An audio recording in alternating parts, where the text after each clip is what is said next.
As an owner of a practice, you always need to be looking at what is my exit strategy? How can I retire when I'm ready to retire? This is not easy. There's a lot of bumps in the road, but is it a viable exit strategy? Absolutely.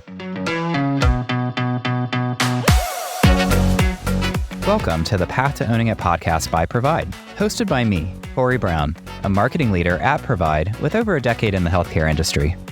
If you found us, you're likely an aspiring or established healthcare practice owner looking for tools and advice to begin your journey or take your practice to new heights. And you're not alone. So to help you achieve your practice ownership dreams, twice monthly, we'll tap into our unparalleled network of industry experts who will join us on our quest to provide the answers to your most pressing questions. Like what you hear? Follow us on Apple Podcasts, Spotify, or wherever else you listen. Today, we are joined by Ed Guiducci. Ed is a veterinary business attorney representing veterinarians in a variety of practice transactions throughout the United States, as well as a past president of Vet Partners. This includes advising veterinarians on the best legal structure for their practice, merging, buying and selling veterinary practices, and structuring associate, owner, and buy-in agreements. He is a frequent speaker at veterinary conferences and is a co-author of Beyond the Successful Veterinary Practice, Succession Planning, and Other Legal Issues. Ed, thank you so much for joining us today. It's a pleasure to have you on the show. Thank you for having me. I'm looking forward to it. Yeah, we're excited too. And today, as you know, we're going to be talking about associate buy-ins, giving a guide for animal hospital owners and associates alike. And I'm excited because this is a topic we haven't talked about on the show yet. So our audience is going to be excited to hear what you have to say for sure. But we have a lot to go through, so I'd love to just dive in. So let's start on the owner's side. When an owner decides that he or she wants to hire an associate, should they consider whether they have future aspirations of ownership? They absolutely have to in this day and age. There's a relatively small percentage of veterinarians that want to be owners. So many of them are looking for a lifestyle that is normally not an ownership type lifestyle where they can work less, more quality of life with their family and such. And so it's very important as an owner that you understand the expectations or goals more so of the associates interviewing. And if you're just as an owner, if you're just focusing on what your goal is and aren't considering what these associates are looking for, you're either going to pretty early on cause them to look somewhere else, or you will, lose out on a really good opportunity. So you absolutely have to. And I'm not suggesting that owners should mislead doctors on their interest in permitting someone in ownership, but for a certain percentage of the doctors applying, that they want to know whether that's even an option down the road. Yeah. And how does one find the right match amongst owner, associate, and hospital for purposes of a buy-in? So for purposes of a buy-in, I think it takes some time. Yeah. You're not going to know right away whether it's a good fit. Hopefully you have a pretty good idea.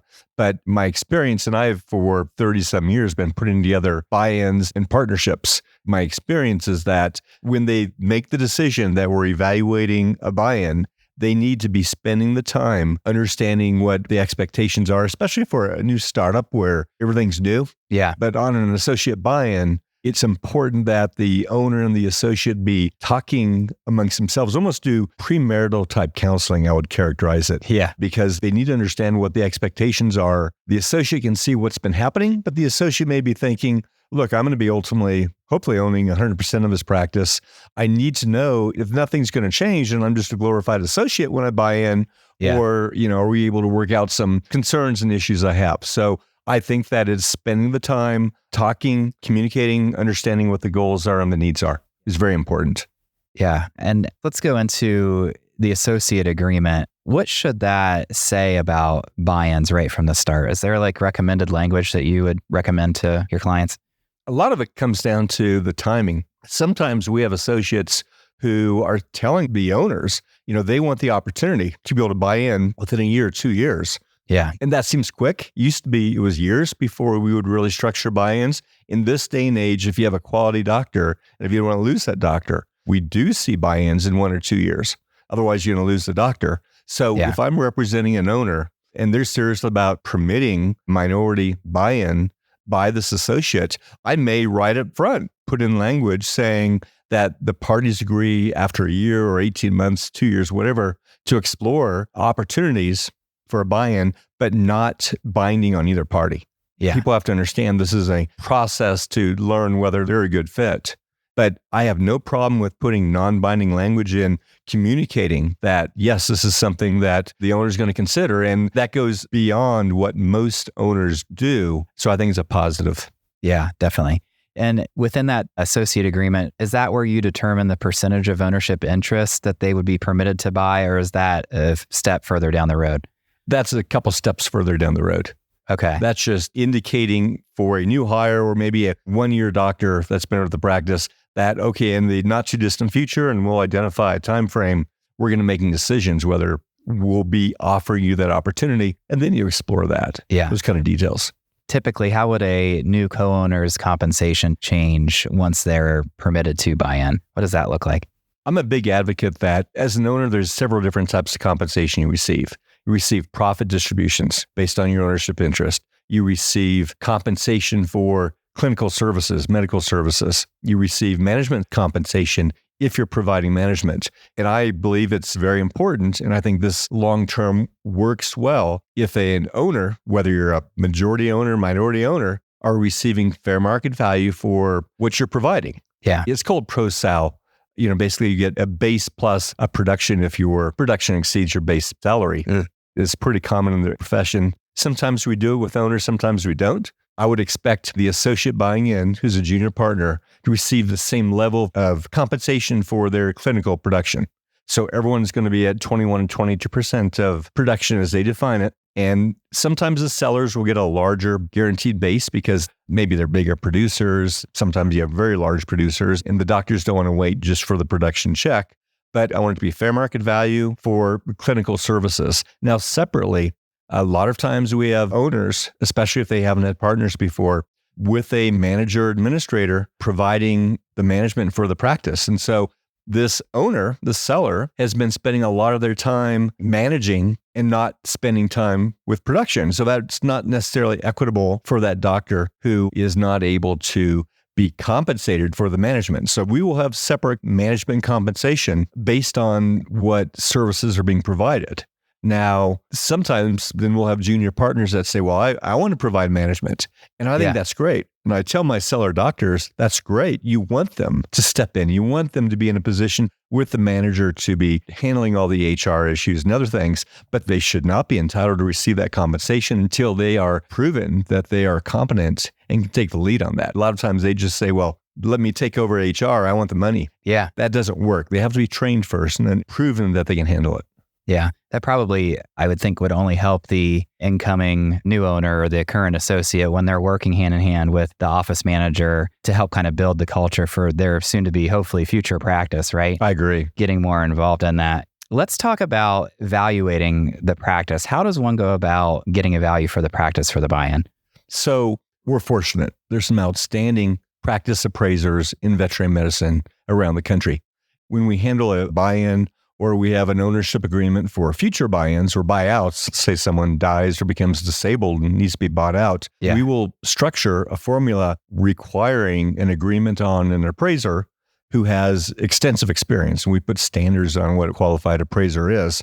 Now, I will tell you that when it comes to a buy-in, it's very, very important that the associate buying in be comfortable with the appraisal. It doesn't do any good to spend $4,000 to $12,000 on an appraisal if the associate has no respect for whoever's doing the appraisal. Yeah. So it's important, in my opinion, that the owners involve the buying in associate with the selection of the appraiser. And there's some really, really good people. I mean, we're not limited to one good appraiser. Let them do the research. Let them go to Venn, do their own investigation about who are the best, and then consider that and agree on who we're going to use. Now, I certainly think the seller, the owner, should be paying for that initial appraisal. Yeah. I would expect the associate who wants to buy in to go to a consultant to have the appraisal reviewed, not to get a second appraisal, but to have it reviewed for problems. But I expect my sellers to be paying for that. Yeah. Yeah, no, that makes sense. Let me ask you this. Should an associate who's worked in that practice for, X number of years be entitled to a, let's call it sweat equity purchase price reduction? Is that a thing that happens? Well, it's certainly something that's asked for. Okay. And in my opinion, it's never been a valid concept in veterinary medicine. I mean, I understand the associate's perspective that they've been with the practice for 5 years. Their efforts have caused them to pay more for the practice. However, they have not had the risk of ownership either. And so, no, I don't consider that to be a valid approach or request by associates. They're entitled to fair market value buy-in, but I don't know anyone in the profession that believes that. Anyone who works extensively believes that that's a valid concept. Yeah. So if you were structuring a buy-in agreement, how do you make that a win-win for both parties? What are some of your tips for that? Well, we have to, as a owner, we don't want to lose the individual. The reason they want them as a partner is either they want an exit strategy with this doctor, or they're just an outstanding doctor and want to lock them in so they don't go somewhere else. They need them long term. And so it's real important that as an owner, you're communicating with the associate who wants to buy in, understanding what their needs are, because it doesn't work from my perspective. And I've seen it fail many times where there's an obligation for the associate to have to pay additional money more than they're receiving from their wages or their compensation. And all of a sudden their spouse or significant other at home is saying, I don't like this. I don't want you to be an owner if we now have to take a pay cut and can't afford, take a vacation because you're buying in. So I think it's real important that we have to understand the expectations of the associate. And generally what that means is that we want to make sure the profit distributions with the buy-in are going to cover the debt to the seller if the seller's financing it, or if the associate's getting a loan from a bank, we have to make sure that that debt is being covered. Otherwise, it's just not going to work. That's creating a win-win situation. Sometimes that means they take a slightly reduced price to make it work, or we extend the term on the payment, but we have to, as a seller, be cognizant of what the needs are if they want to be successful with this partnership. Because I tell you what, these are not easy deals to put together, and I've seen many fall apart during the process, and they frequently fall apart because the spouses are uncomfortable with the obligations and how it negatively impacts their family. Yeah, that's a great point. We're going to talk more about that after the break. Ed, we've talked about several topics regarding associate buy-ins, and when we return, I'd like to hear more about them, but specifically how a seller can use an associate buy-in as an exit strategy. More with Ed Guiducci right after this.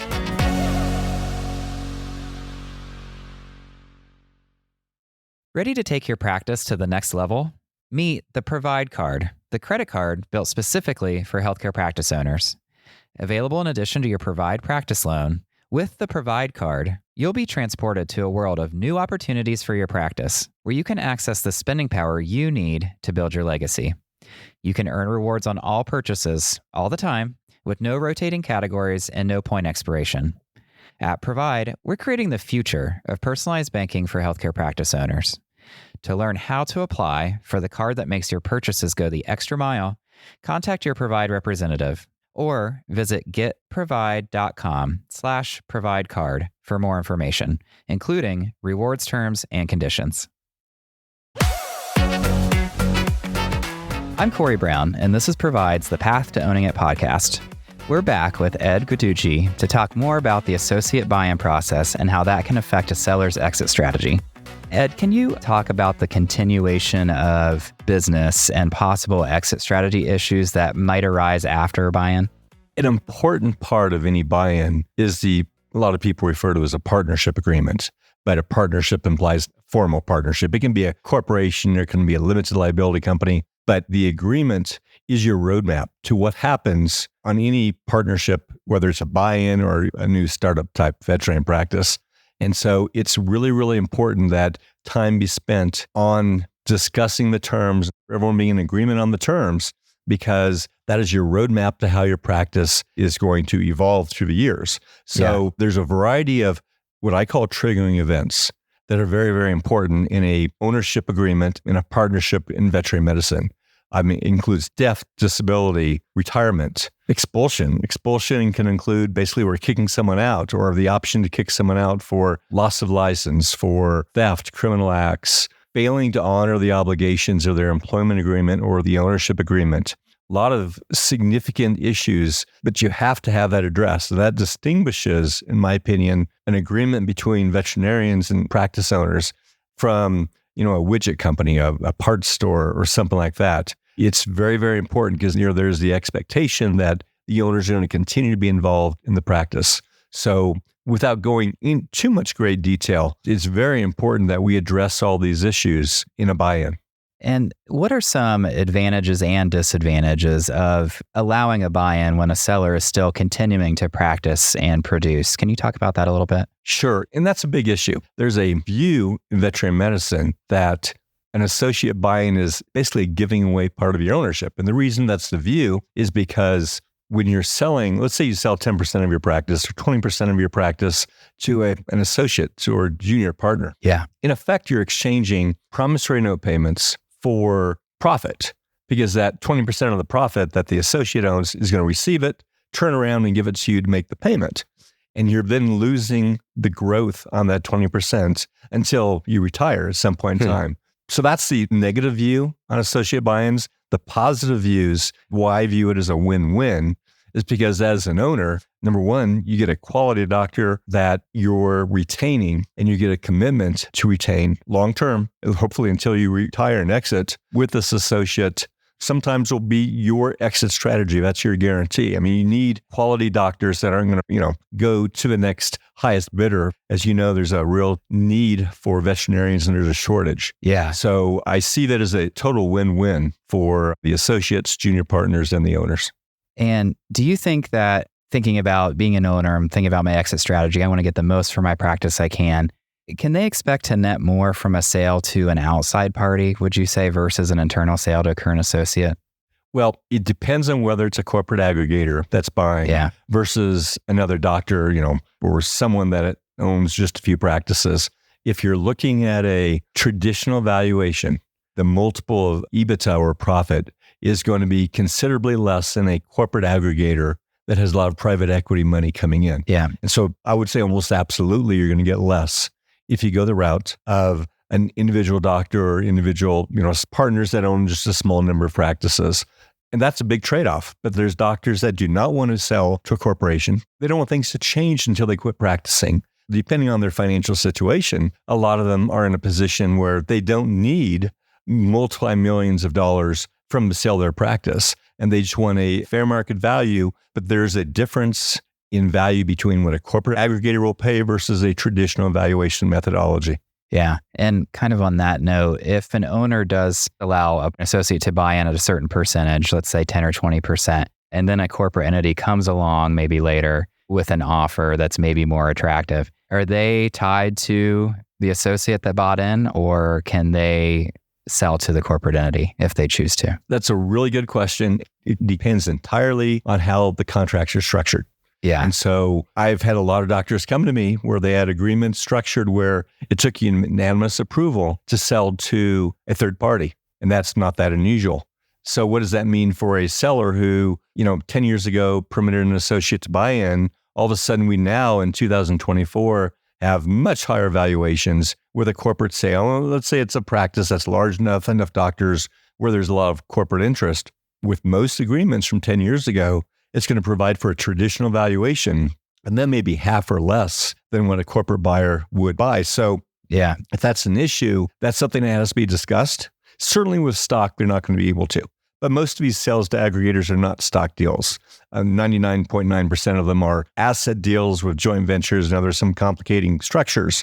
But they're asset sale related so that if the agreement between the owners doesn't require unanimous approval on sale to a third party, then a majority owner could sell. But that's something that has to be discussed up front with the junior partners, because the junior partner gets the benefit too.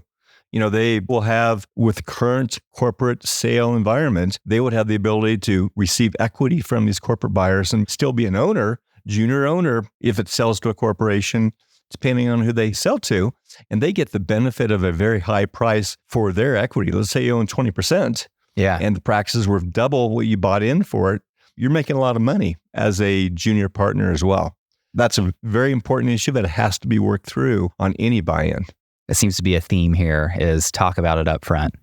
That's what I'm hearing from you, right? Have it in writing. I want to be fair. It's not equitable to, ignore this issue. It's too important of an issue for everyone.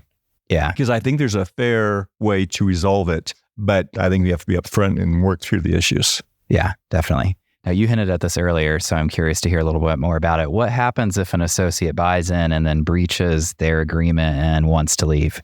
What happens?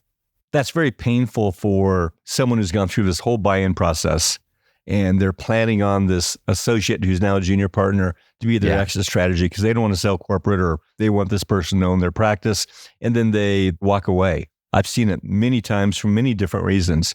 And what we normally do is we put it's called a liquidated damage contract term, which basically means they will get a significantly less amount of money for the buyout than they would have if they honor their obligations. And let's say they die and they get full value, or it's structured differently, but that's a trust issue when someone walks away, and it's equitable and I think it's enforceable for there to be a significant, I wouldn't call it penalty because that wouldn't be enforceable, but a liquidated damage. There's a cost to them walking away when they've agreed to not do that. Yeah, no, that makes sense. Just in your opinion, I'm curious, what would you say, what percentage of buy-in agreements are ultimately successful as an exit strategy? Is this something that's a really viable option for owners who are, ready to hang up their hat, or should they consider another alternative? I think it is viable.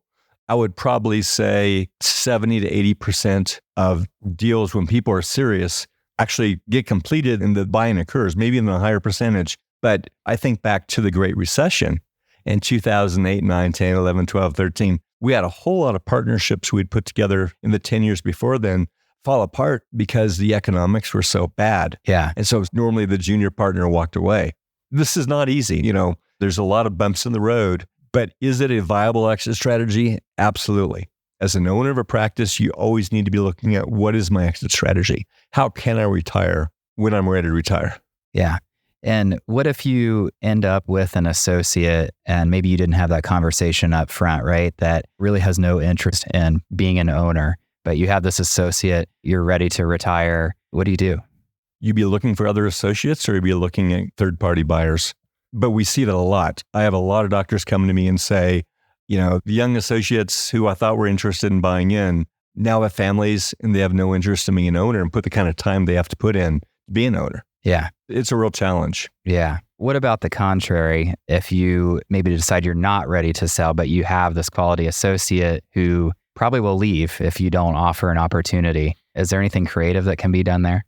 There's different ways to approach it. You can use bonuses. It used to be called phantom stock. I don't like that term because there's some tax implications, but the doctors who are not owners, like they're being an owner. You might say, I would have sold you 10%. Instead, I want to give you 10% bonus every year. Just like, if I was taking 10% of the profit, I'm going to give you the same amount of money, but of course, different tax treatment. They're receiving a wage. The seller's receiving, normally S corporation type profits. Yeah. But that is one way to incentivize the associate to stay around without them becoming owners. And for a lot of these doctors, having the ability to be able to pay off their student loans and improve the quality of life for their families, that's a huge incentive.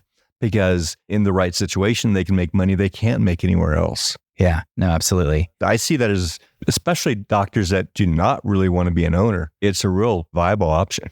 What if you have an office manager who's maybe been there from the start, years and years and years, who they're not a licensed DVM? Is it legal for them to buy in? Is that certain states only? It's certain states only. Like we happen to be in Colorado and it's permitted, non-DVMs can own. In many, many states, it's permitted. But there's still a lot of states that prohibit it. Now, there are some legal ways to permit it to occur, but it's going to require restructuring. It's called a management service arrangement or organization type structure where you have to have two companies. One is owned just by the manager of a non-DVM and the DVM. And then we have the practice entity owned only by the veterinarian. So it's complicated. There's a lot of legal fees to set that up. But if I have owners that really want a manager to have ownership, that certainly is a viable option. And we've done that in many situations. Yeah, that's great. Last question for you before I leave you. I would love to know your best piece of advice regarding buy-ins for an owner and then also for an associate buying in.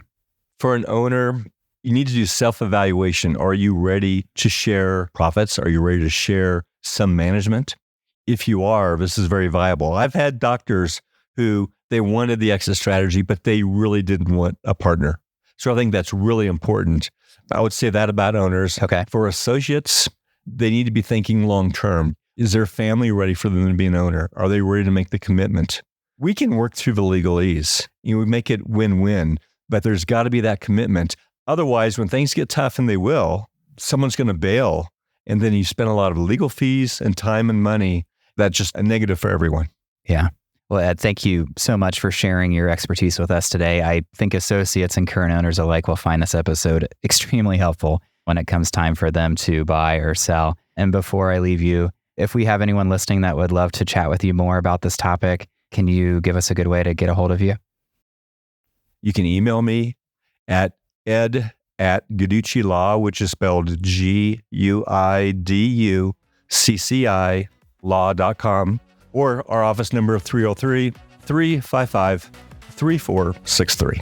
Okay, perfect. Well, thank you again. And yeah, it was a pleasure to have you on, and hopefully we'll talk to you soon. Thank you. Thanks for joining us. Because you've listened to this whole episode, we assume you were entertained, or at the very least learned something new. If so, leave us a review on Apple Podcasts or Spotify. Have a topic you'd like discussed in a future episode? Drop us a line in the comments section, or send us a message on social media. If you're ready to take your practice ownership dreams into your own hands, be sure to visit getprovide.com to pre-qualify and browse our practice marketplace, or check out our news page for more helpful resources. The Path to Owning It is brought to you by the team at Provide, and it's produced by PodCamp Media, branded podcast production for businesses. podcampmedia.com. Producer Dusty Weiss, editor Emily Kasinger. For Provide, I'm Corey Brown. Thanks for being on the journey with us.